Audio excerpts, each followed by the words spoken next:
Hello everyone, welcome back. This is AP Physics 1 review on Unit 2 of AP Physics 1 Forces and Dynamics. This is to help you get ready for your AP Physics 1 exam, which should just be in a couple weeks. This is one of the most important units in AP Physics 1 and is the foundation for all mechanics that you'll learn in further units of AP Physics, or I guess you should already know, but well, you'll need this to review, and it's very important. Remember, if you don't get anything, you can rewind and rewatch so you can fully absorb the material. Let's get on with it. First up, very important, Newton's laws of motion. The first law is an object at rest stays at rest, and an object in motion stays in motion unless acted on by a net external force. This is also known as the law of inertia. The second law, which is the most important, especially the equation that's associated with it, is the net force on an object is equal to the object's mass multiplied by its linear acceleration, or net force is equal to ma. That equation is going to be the basis of everything you will do in this unit and a lot of what you'll do in future units. The third law is an action from one object onto another results in an equal and opposite reaction from the object onto the former. Now, the reason I'm explaining it in such a complicated way and not just saying every action has an equal and opposite reaction is because that explanation creates an oversight in which these objects are both equal and opposite, but one is being exerted on one object and the other is being exerted on another object. That's just something important to consider when talking about Newton's third law. And these equal and opposite forces that act on two different objects are known as an action-reaction pair. Some of the common types of forces you'll see on the AP Physics 1 exam are gravitational force, or Fg is equal to mg. There's normal force, which is also known as Fn, and this is always perpendicular to the surface in which an object is resting on. And it's just the force that comes when an object is resting on some surface.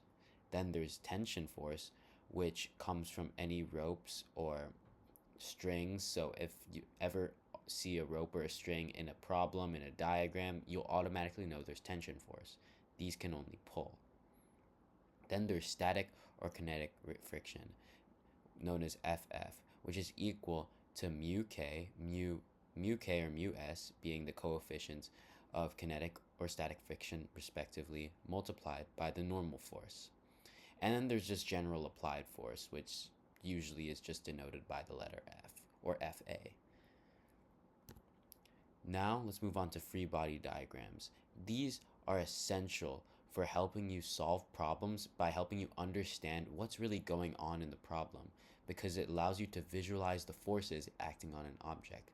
Also, some of the MCQs you might encounter and FRQs might require you to either draw a free body diagram or use a free body diagram to get an answer for something.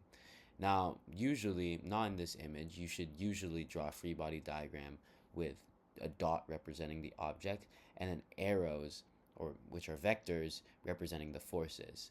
Now, these forces don't have to be exactly like one has to be 2 centimeters, one has to be 4 centimeters, but in general, the relative magnitude of the vectors that you're drawing should reflect the magnitude of these forces, and obviously the direction should be accurate.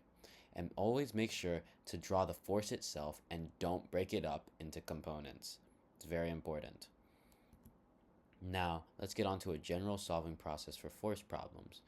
First up, draw a free body diagram. It allows you to visualize the forces acting on an object, what directions they're acting in, so you can know whether or not you have to break into components, which forces are opposing each other, and so on and so forth.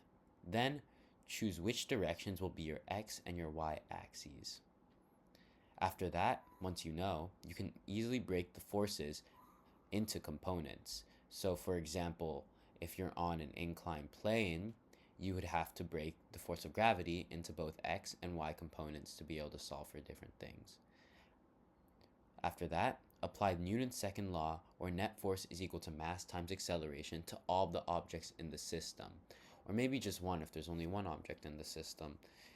You're going to need this to be able to solve for certain values, and being able to have a system of equations, especially with all the variables that you'll get with all multiple forces and multiple objects, it's very important that you're applying Newton's second law to all the objects so you have as much information as possible. After that, just solve for a given value. Some common problem types you could see on the AP Physics 1 exam in relation to forces and dynamics include the Atwood's machine, which is just a pulley which should be massless for a forces and dynamics problem, along with a massless string attaching two masses. And it's likely that one mass will be heavier than the other mass, so there's acceleration between the two masses. To solve something like this, or some general tips, is to start by using Newton's second law for each mass. So, for example, the force, if m1 is smaller than m2, then the forces acting on m1 would be the tension force pulling it up, and the gravitational force, which should be weaker, pulling it down. And then, because m2 is accelerating downward and it's heavier, there should be a greater gravitational force from m2 downward and a smaller tension force subtracting. And also make sure to denote which way is up and which way is down, or which way is positive and which way is negative is what I mean to say.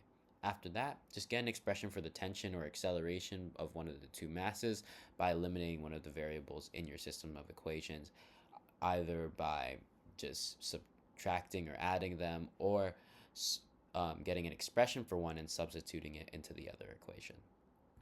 And then another common problem type is a mass accelerating on an inclined plane. So all you have to do is just break the weight or the force of gravity into components, and remember that the friction opposes motion in this case. So just remember that in the majority of cases, mg, which is equal to fg, sine theta is the component of the block's weight that is parallel to the ramp or is pulling it down the ramp, and mg cosine theta is the component of gravity that is perpendicular to the ramp, meaning is also equal to the normal force. Thank you guys for watching.